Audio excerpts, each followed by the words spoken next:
Story 1. My name is Elena Voss. I'm 29 now, born and raised in the harsh beauty of interior Alaska after my family settled in Fairbanks when I was a child. Summers meant working at remote fish camps. By my early 20s, I was a full-time wilderness guide, leading clients through some of the most unforgiving terrain on the continent. I don't scare easily out there, or at least I didn't until 3 years ago. Back then I was with Randy, well, let's call him Travis in this telling. He was from the remote backcountry of Western Canada, every bit as tough and experienced as I was, maybe more so when it came to winter travel and navigation. We'd been together 4 years and our relationship thrived on the kind of adventures that would break most couples. Multi-day hunts, extreme camping trips where one mistake could mean death. It was our normal.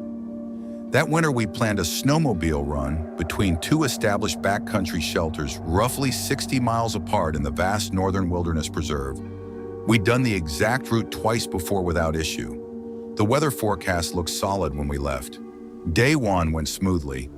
We reached the second shelter by late afternoon, cooked some awful freeze-dried food that Travis insisted tasted fine, played cards by lantern light, and settled in for a peaceful night.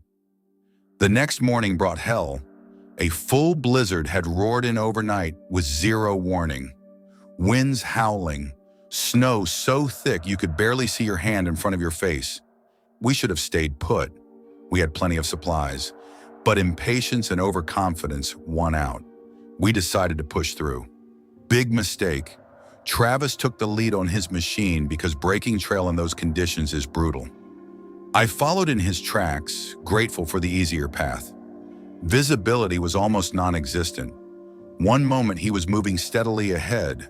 The next, his snowmobile flipped violently, slamming down on top of him. I killed my engine and ran over, heart in my throat. His leg was bent at a grotesque angle no human limb should ever take. This was the same man who had once hiked 2 full days on a bad sprain without complaint. Now he was in agony. I tried desperately to get him onto my snowmobile. He's a big guy, over 6 feet and 200 pounds. In deep powder with a heavy machine, it was nearly impossible. I managed to half-drag him onto the seat behind me once, but he only lasted seconds before sliding off with a gut-wrenching cry of pain that still echoes in my nightmares. A second attempt was even worse. He couldn't hold on with his ruined leg, and I couldn't steer and support him at the same time. Finally, he looked at me with clear, steady eyes and told me to stop. Not asked, told. In that moment, we both understood what had to happen. I pulled out the satellite phone with trembling hands, barely managing to send our coordinates through the storm. But we both knew rescue could take hours or days. The only real chance was for me to leave him sheltered with all our extra gear and race to the nearest shelter to call for help on the emergency radio. There was no long discussion, just a long look between us. I bundled him in every layer we had, marked our exact position on my GPS, and told him I'd be back as fast as humanly possible. He warned me to be careful and not do anything reckless. Then I left him there, alone in the whiteout, his face already pale from shock and cold. Navigating by GPS and instinct through the blizzard was disorienting. After about 45 minutes, the landmarks stopped making sense. The terrain felt wrong. I kept telling myself it was the storm playing tricks on my mind, but the unease grew into full dread. Then through the driving snow to my left, I spotted smoke rising from between the trees.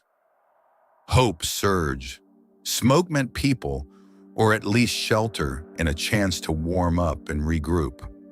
I turned toward it and soon saw a small, weathered cabin partially buried in a snowdrift. It looked run down and out of place, nothing like the registered shelters we knew. A faint light glowed from inside, and smoke curled steadily from the chimney. I killed the engine and waded through the deep snow to the door. I knocked loudly. No answer. Trying the handle, I found it unlocked. Stepping inside, I was hit by blessed warmth. A wood stove crackled in the corner with a fresh fire. A sleeping bag lay unrolled on the floor. An open can of food with a spoon still in it sat nearby, as if the occupant had just stepped out minutes earlier. I called out hello, but only silence replied. I warmed my frozen hands by the stove and tried the satellite phone again. No signal. Frustration and worry for Travis clawed at me. I couldn't stay long. His life depended on speed. As I turned to leave, something on a back shelf caught my eye. A pair of binoculars, a folded map, and a worn notebook. Unfolding the map, I saw it was a detailed trail chart of the exact region we were crossing. Certain spots were circled in red marker, including both shelters we'd used, with handwritten dates next to them spanning multiple winters. My skin prickled. I picked up the notebook. Pages were filled with meticulous observations, descriptions of travelers, what they wore, which direction they headed, times and dates. It read like surveillance logs. The realization hit like ice water. Someone had been watching people move through this area for years. Suddenly, the cozy cabin felt suffocating. Every shadow seemed threatening. I set everything down exactly as I'd found it and headed for the door. Just as my hand touched the latch, the most blood-curdling scream erupted from directly beneath the floorboards. It was a woman's voice, raw and agonized, screaming as if she were being tortured. Not words, just pure, unending terror. I nearly jumped out of my skin. Adrenaline flooded my system. I bolted out the door, fired up the snowmobile, and tore away from that place without looking back once. The rest of the ride is a fractured memory of panic and whiteout conditions. Somehow I reached the real shelter and got through on the emergency radio. A helicopter was dispatched, fighting the storm to reach Travis. He was barely conscious, severely hypothermic, his leg in bad shape, but alive. Those hours were the longest of my life. Travis survived, but the trauma ended his appetite for winter expeditions. We eventually broke up about a year later for unrelated reasons, but the incident still haunts me. When I pressed the authorities, a team was sent out once conditions improved. They found no cabin matching my description or coordinates. The official I spoke with even suggested I'd hallucinated the whole thing due to stress and cold. I lost my temper at that. 3 possible explanations still circle in my mind, each worse than the last. Maybe none of it was real. My terrified brain invented the cabin, the notebook, and that horrific scream while I left my partner to die in the snow. Or maybe it was real, and I abandoned someone who desperately needed help, leaving her to whatever fate waited under those floorboards. Or worst of all, it was a deliberate trap, the smoke and warmth designed to lure in strangers, the notebook tracking victims, the scream, perhaps from the person who had entered before me. If my timing had been different, it could have been me screaming under that floor. I still don't know which truth is real, but I know I'll never look at an isolated cabin in the snow the same way again. Story 2.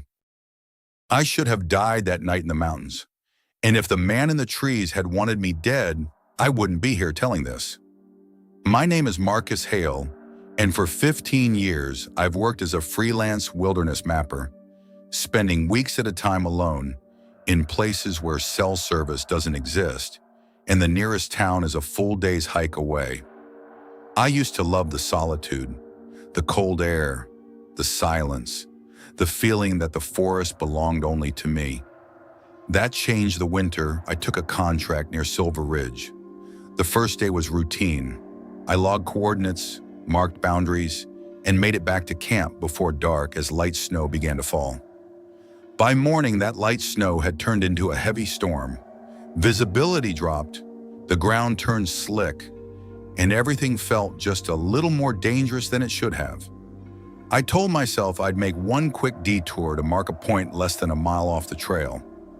That decision is the one I keep replaying.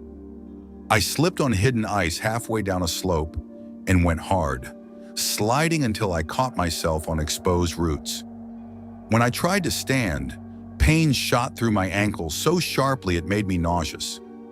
Not broken, but bad enough that every step felt like a mistake. I abandoned the survey and started back, slow and angry at myself.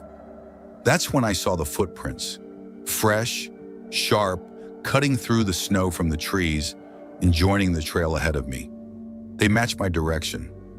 I told myself it was another hiker, maybe a hunter, but something about the spacing felt wrong, too even, too deliberate. And after a few minutes, I realized something worse. They were matching my pace. I stopped. The sound behind me stopped too, but not instantly. There was a delay, like whoever was back there had to react to me. I stood still, listening, and for a moment there was nothing but wind and falling snow. When I started walking again, the footsteps came back, closer this time. I couldn't run. Every step on my ankle was already pushing my limit. The idea that someone could be following me, choosing not to reveal themselves, turned the forest into something else entirely.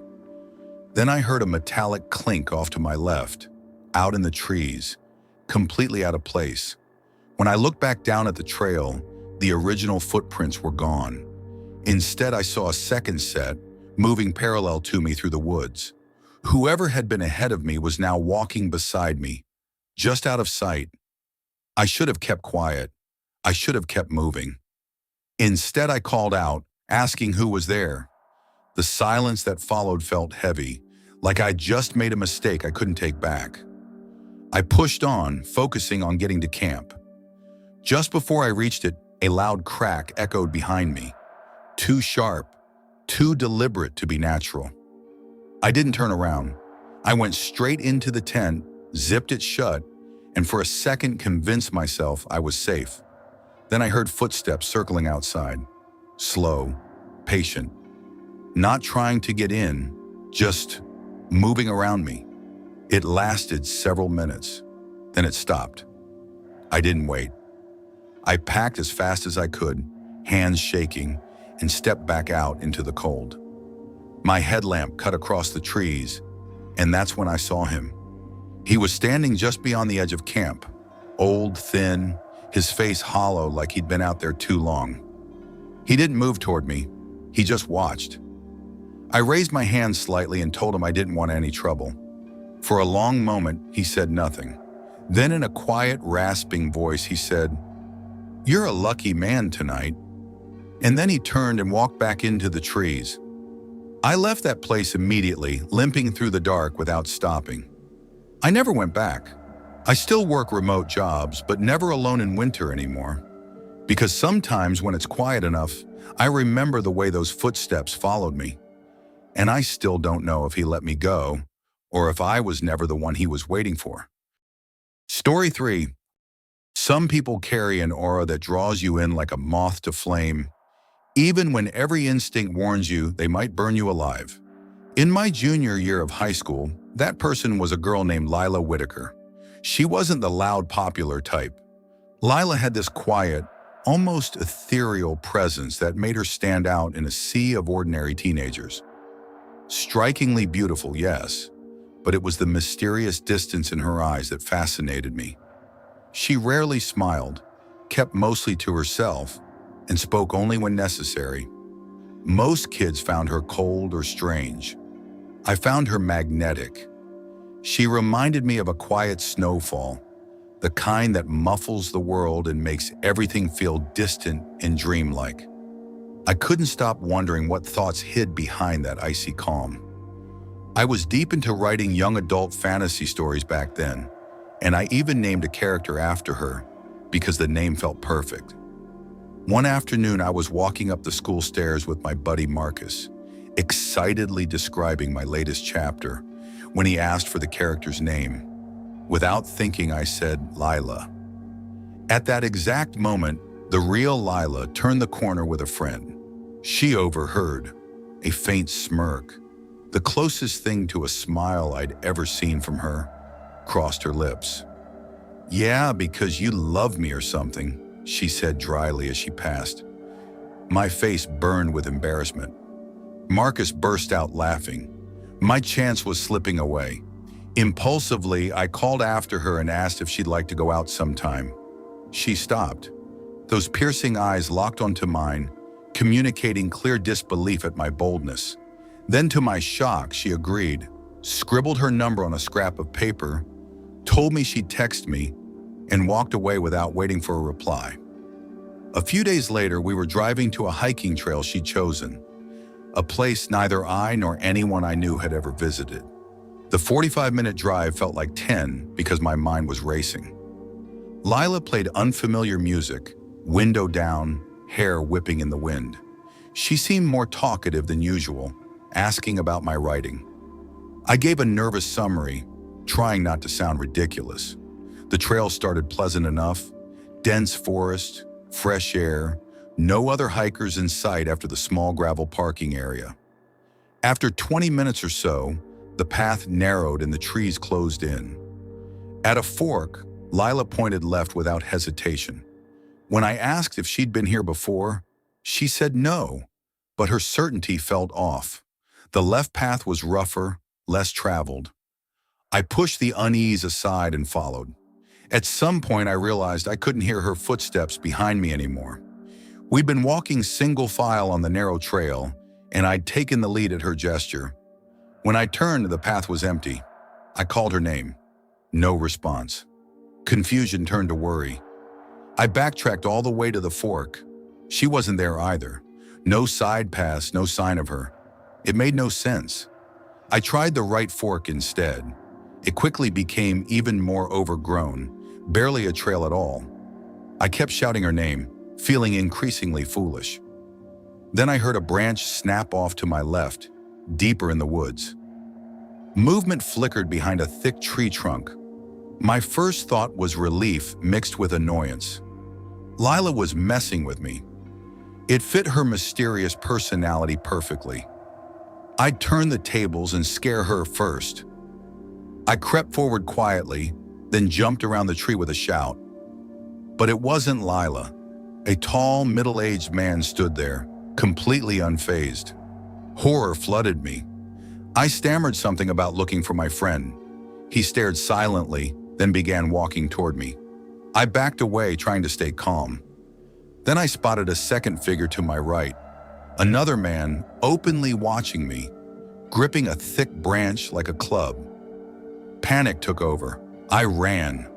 They gave chase immediately, crashing through the underbrush without any attempt at stealth. The forest was dense. Branches whipped my face and arms. I had no idea where I was going. Suddenly, something grabbed my ankle, the first man tackling me. I screamed, kicked wildly, and somehow broke free, tasting blood from a split lip. I scrambled up and kept running blindly until I burst back onto the main trail, then sprinted all the way to the parking lot.